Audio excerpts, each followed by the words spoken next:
To another high-flying stock, IREN. Shares are under pressure today, or they were, but up sixfold in 6 months.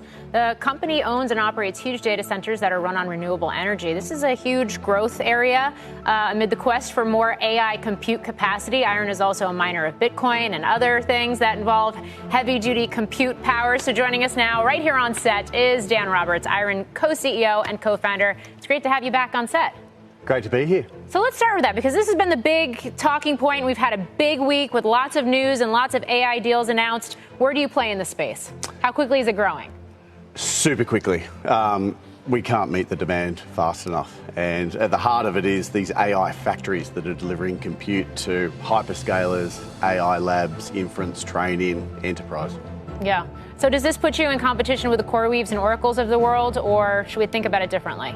Look, it's very similar. It's providing AI cloud compute to end customers. The key advantage we've got is we've got the data centers, we've got the power and land today. We are actively installing these GPUs every day at the moment to meet the demand. It's interesting because we've been having these debates about, okay, maybe we're capacity constrained now, but a couple years down the road, does this swing from boom to bust? The cyclical nature, I guess, questions around possible cyclical nature around this. But what does that mean for IREN when you are vertically integrated and you do have these data centers that basically started as Bitcoin miners are now being adjusted? Yeah, it's the same data center that was built for multi-purpose. So over the last 7 years, we have accumulated 3 gigawatts of powered land.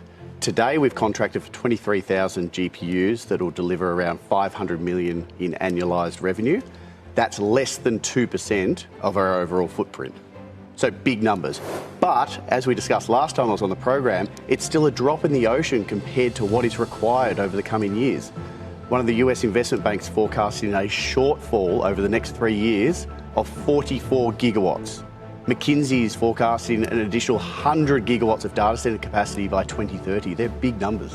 How big are your advantages on power? I mean, you're located near some hydro, if I recall. So what kind of operating efficiencies does that give you? So we've been 100% renewables since inception. Wind, solar, hydro. But the key distinction here is we don't take generation risk on renewables. That's the job of the utility. So we connect into these high voltage transmission networks. They guarantee us 24/7 reliable renewable energy. So what happens in the medium term once, say, the hyperscalers get more of their capacity online? Is there a co-location play that you expect to happen for this AI infrastructure as well, or do they become more competitors of yours and compete on price? Look, everyone's trying to do everything right now. If you speak to the hyperscalers, I think they're open to co-location, they're open to AI cloud. The reality is the industry just can't get enough capacity at the moment.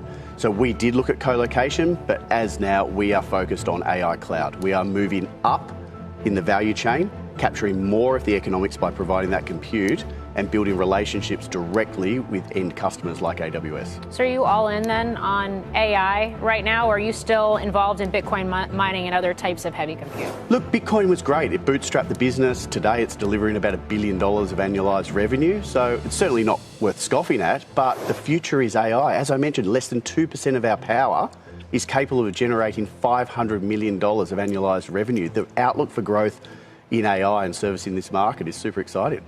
How long does it take you to change over a facility from one use case to a different one, considering the equipment and the labor? Look, we posted a video on Twitter this morning showing live time people swapping out racks of ASICs, which are used for Bitcoin mining, and just wheeling in the servers of the NVIDIA racks. So as quickly as we can get the labor there, as quickly as we can get the chips there, we're installing them and making that capacity available.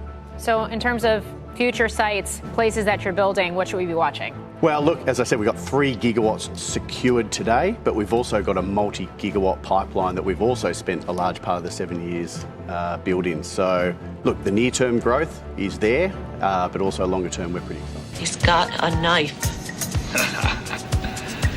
That's not a knife. That's a knife.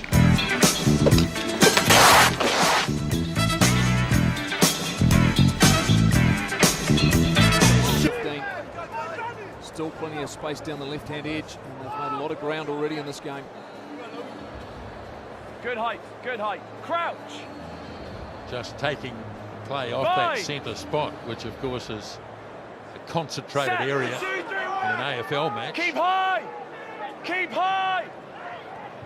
The All Blacks saw they're putting some pressure on the Wallaby scrum. This is a good All Black scrum, and it's got a penalty out of it. Right. Gets away from Kane and looks to get into the backfield. Who's there with Tom Wright?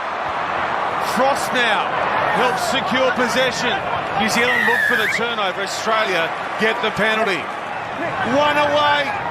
They pick and go. They can't get held up. That would be pretty much lights out. Wilson. Penalty advantage Australia. McDermott. McWrightson. They go a bit wider. Tom Wright. Tom Wright is over. There's the score. Right. The only big croc at Australia Zoo to ever get the better of me was a routine capture. And then, whack! Grabbed me by the hand, pulled me in the water to kill me. Luckily, I landed on his head and I got away with my life.